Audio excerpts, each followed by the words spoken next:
Natalie, and good morning, everyone. Welcome back to Which is the Moon. I am your Monday hostess, Natalie, and this week's topic is money magic.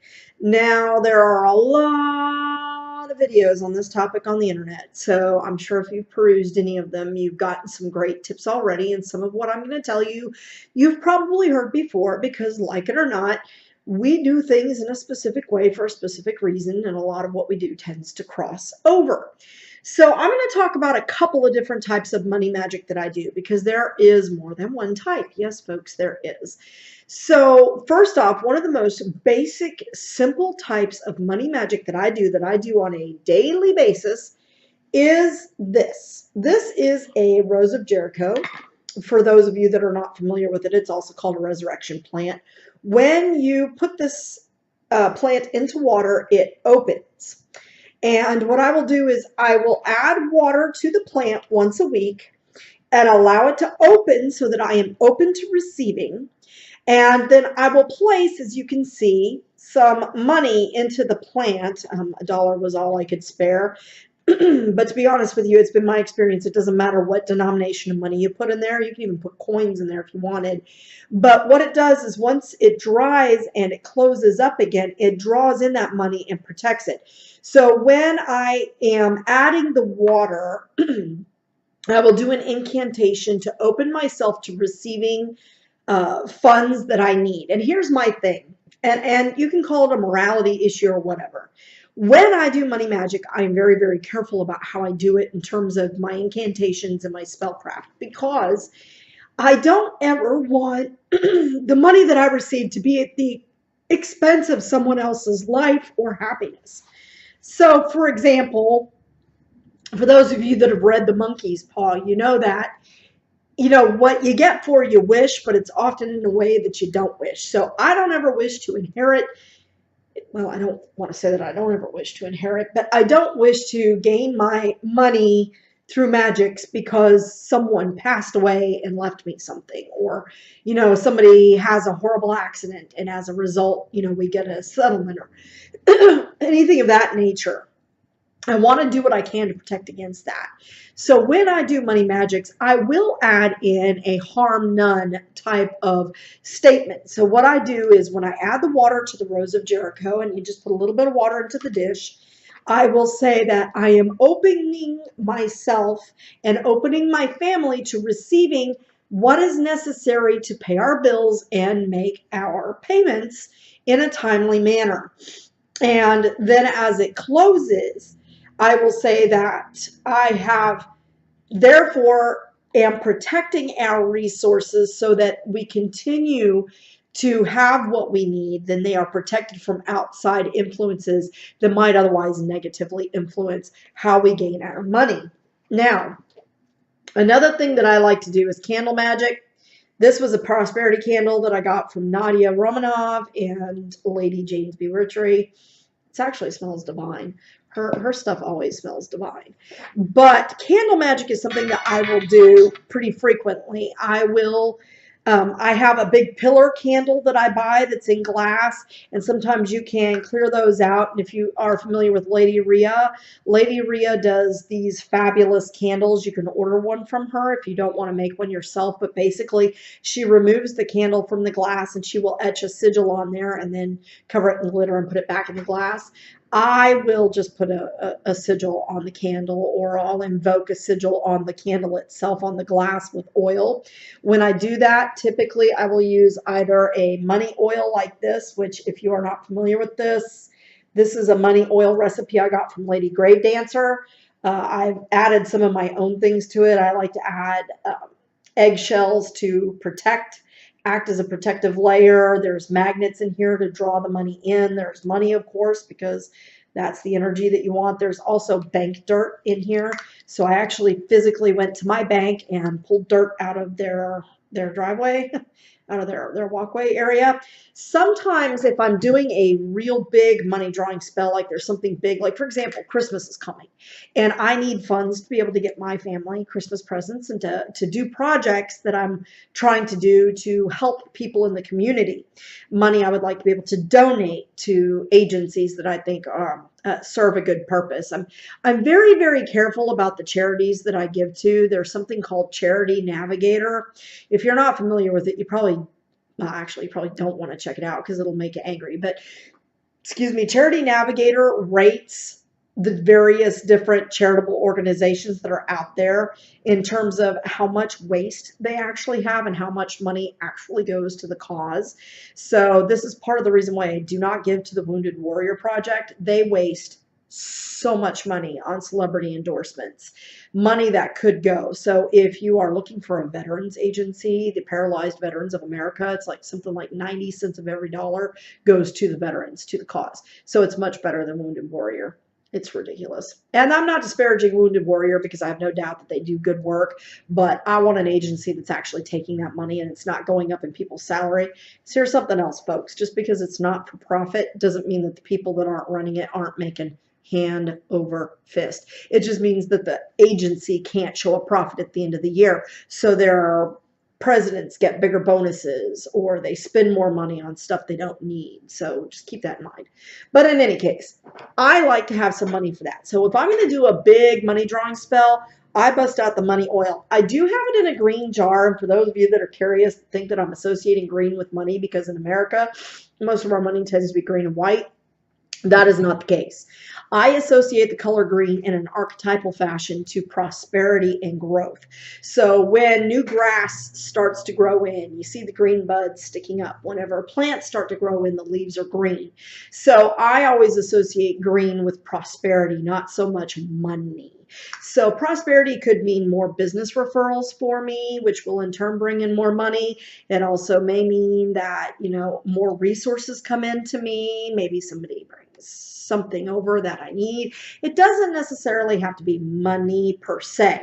Perhaps it's a service that I need that I can barter for or exchange. So I will inscribe a sigil. Now, I will also use white candles because white is magically neutral, I find. So if I don't have a green candle, I will use a white candle. I find that to be just as useful. So green and white are the two. Sometimes I will use a gold or silver candle because I do associate gold and silver with money because those are two metals that are precious metals that have always been used for financial exchange in some way. So in the money oil, what I have in here is magnets to draw the money in. I have some dragon's blood and some bank dirt as well as some eggshells. I will coat the candles that I'm going to burn with that oil. And sometimes I will also, once I've inscribed the sigil, I'll dress the candle by drawing downward towards me and saying, Lord and Lady, bring to me health and wealth, prosperity, harming none. And so it may be, as I will it, so mote it be, something along those lines. And I will bring that downward because I want to draw that into me. Then I will sometimes roll it in a mixture of lodestone food, which is like a gold-colored dirt, and bank dirt, something along those lines. And then I will sometimes even eggshell. I'll do more eggshell or dragon's blood to protect it, to make sure that it's in. Now, what kind of sigils do I use? Well, it depends on what I'm doing, but this has been a very, very useful tool. The Magician's Tables, I actually picked this up from half-price books offline for like $2 and some odd cents, but it has a lot of meanings in here about different things, and so I will create sigils based on symbols. So for example, I know that I thought it was Jupiter was one that was related to money. That's planetary influences, but in any case, you know, I'll also get certain herbs that are known. For example, one of the oils that I like to use, where is it? I grabbed it before I started the video. Basil. Basil essential oil is something I will also use. I may put a few drops of that on the candle or add it to the oil that I'm anointing it with, because basil is known for its money drawing properties. For those of you that aren't aware, prostitutes in Italy used to put basil on to draw clients to them. Not the best example, but it's money, right? It's business. It's bringing it in. I also have this one that I will sometimes use a few drops of. This is a Crown of Success oil from Art of the Root. Their oils, by the way, are absolutely fantastic. They smell delightful. But I will sometimes add a few drops of that to something like my own oil, or add it to this oil when I'm dressing the candle so that it mixes and all of those energies get in there.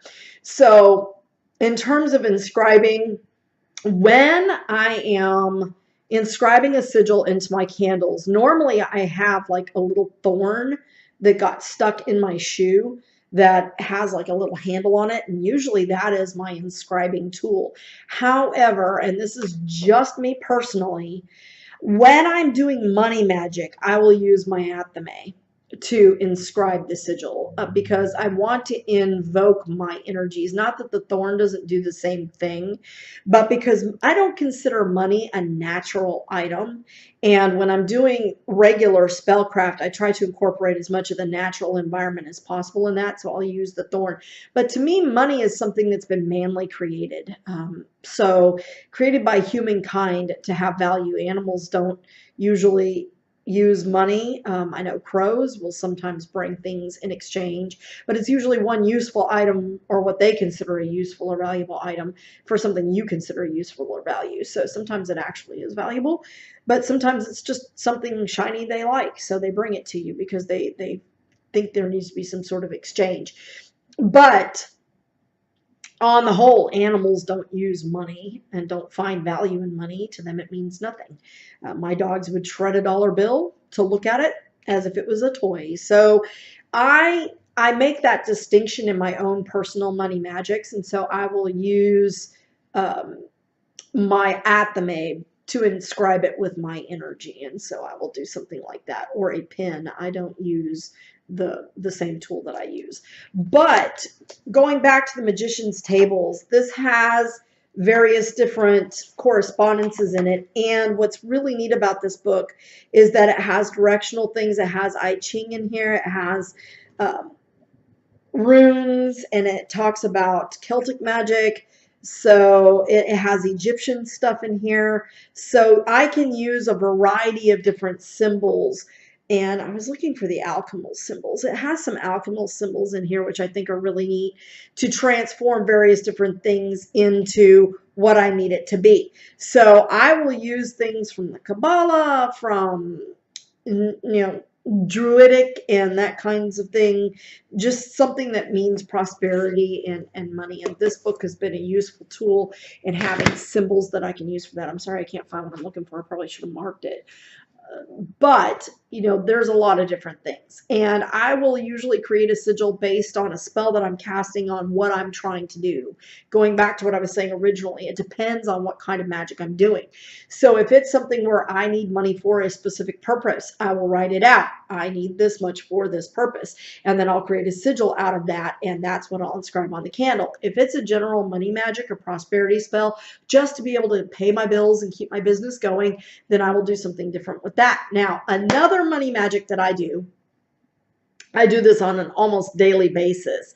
I have a road opener oil that I have made, and I will take some of that road opener oil and I will use a dropper like this to drop that oil in the shape of an arrow at the doors of my office, coming into my office. And I will do it at both doors, on both sides. Right now I'm in my office, but I have a therapy room that conjoins. So I have this entire building. So I'll go to each door and I'll put an arrow coming into the building to draw business to me. Sometimes I'll go outside and do it also. So my landlord has asked me about that before. And since I see both of her kids, I thought it was probably best just to say, well, I'm trying to do something to bring in some good luck and prosperity, and tell her exactly it's what you have.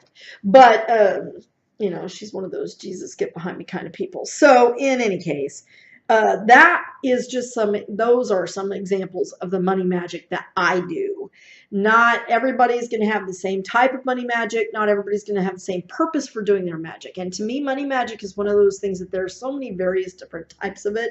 And it really just depends on what you are trying to accomplish as far as what type of money magic you will do. Mentioning the pillar candles again, I will go and buy a glass pillar candle, and in gold and silver I will inscribe things on there, and it will be sigils and symbols, but it will also be statements like no more bills, all bills paid, IRS is paid, no IRS, because as a self-employed person, the IRS plays a big role in my life. We make monthly payments to the IRS. I haven't seen a refund check in 15 years.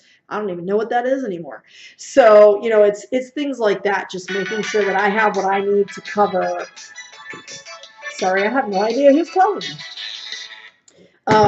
But it's one of those things where it's so varied, and there's multiple types of money magic that I do on a daily basis or on a weekly basis, just to keep that flow going. And I would say that it's successful. I mean, my husband's always screaming, I'm on the verge of bankruptcy. But to him, if you're not, at the level of Steve Jobs or, well, Steve Jobs is not here anymore, but you know what I'm saying. I mean, if you're not at the level of the king of Saudi Arabia or Donald Trump or, somebody of that level in terms of financial gain, then the world's falling apart and we're on the verge of bankruptcy. But we always have just what we need in order to pay the bills and to be able to help out a few people here and there. And that's what matters to me, being able to have the resources I need to help some people out and pay my own bills and keep out of jail in terms of owing the IRS money. So, there's a lot of different reasons. I mean, I'm not looking to get rich. Not that I would mind it if the Publishers Clearinghouse came and knocked on my door and gave me $7,000 a day, a week for the rest of my life. I'm not going to turn that away, but at the same time, I'm not going to do something that could cause something at someone else's expense, because I don't think that's right either. But that's my own personal morality. I see no problem. There's a lot of people that think you shouldn't do money magic because it's greedy. And I don't think that in our society that's true. I don't think that it's greedy to want to have prosperity and success, because as I heard somebody once say, you can't help others if you are coming from a place of lack yourself. And that's very true. I mean, you can't give to charity if you need the charity yourself. So you can't go out and get things for people if you don't have your basic needs, or you're concerned about your basic needs yourself. You have to approach life from a place of abundance and a place of having in order to give out to others. It's when you no longer wish to give out to others that it becomes a barrier and something that is to be avoided. So I don't see a problem with doing money magic. I don't see an ethical problem with doing money magic, as long as you're putting into place things to make certain that it's not coming from a source that is immoral.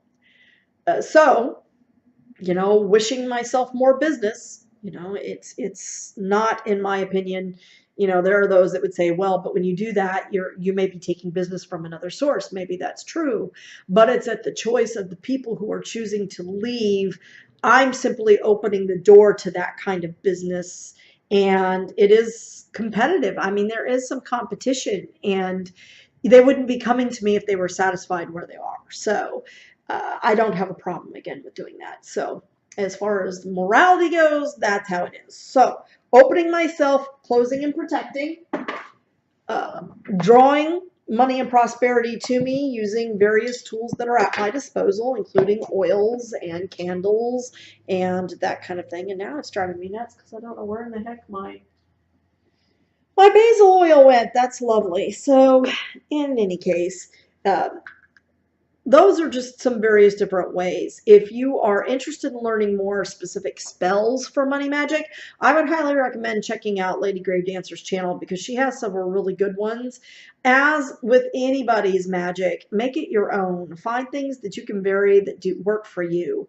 It doesn't have to be exactly as somebody else does it. Do what you are drawn to doing and put in the words in your own enchantment as to what is going to be gained from the spellcraft that you are doing, because ultimately it's your magic. So thank you again for watching. I hope that this week ends up being a profitable week for you, and blessed Yule to everybody. See you next week.